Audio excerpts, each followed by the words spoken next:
Good evening বন্ধুরা। আমি তো সবসময় ভয়েস ওভার দিয়েই ভিডিও বানাই, কারণ এখন আর ভয়েস দিয়ে ভিডিও বানানো হয় না। তো আজকে একটু ছাদে এসেছি, গুড়ি গুড়ি বৃষ্টি পড়ছে। তো আজকে ভাবলাম যে একটুখানি থাই স্যুপ বানাবো। সবসময় তো চিকেন স্যুপ বানাই, আর থাই স্যুপ বানাতে মেন যে জিনিসটা লাগে সেটা হচ্ছে লেমন গ্রাস। আমি যে মানে জায়গায় থাকি সেখানে বাজারে লেমন গ্রাসটা ঠিক পাওয়া যায় না। তো আমি বাড়িতেই একটা লেমন গাছের গাছ বসিয়েছি। এটা হলো সেই গাছ। গাছটা খুব বড় হয়নি, তো আজকে ইচ্ছে আছে যে এই লেমন গ্রাস দিয়ে একটু থাই স্যুপটা বানাবো। আর দেখো কত গাছ বসিয়েছে আমার বোন। এইটা পর্তুলিকা, কত রকমের পর্তুলিকা আছে, এখনও ফুল হয়নি গাছগুলো। আর গুড়ি গুড়ি বৃষ্টি পড়ছে।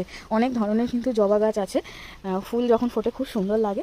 এবং ফুল যখন ফুটবে তখন এসে আমি ভিডিও করব। ব্যাঙ ডাকছে, তার মানে আরও বৃষ্টি হবে। চারিদিকটা পুরো শ্যাওলা শ্যাওলা হয়ে গেছে, যেভাবে বৃষ্টি হচ্ছে সারাক্ষণ গুড়ি গুড়ি গুড়ি গুড়ি জল জমেছে।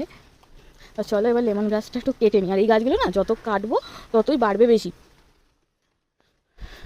এই যে গাছটা,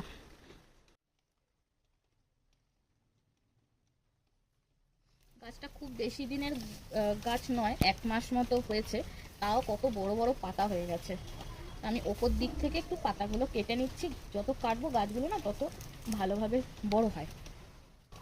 এই কটা পাতা নিয়ে নিলাম, এতেই হয়ে যাবে। আর এত সুন্দর গন্ধ বেরোচ্ছে না, কি বলবো, পুরো লেবু যেরকম পাতি লেবুর গন্ধ হয় সেই রকম গন্ধ বেরোচ্ছে।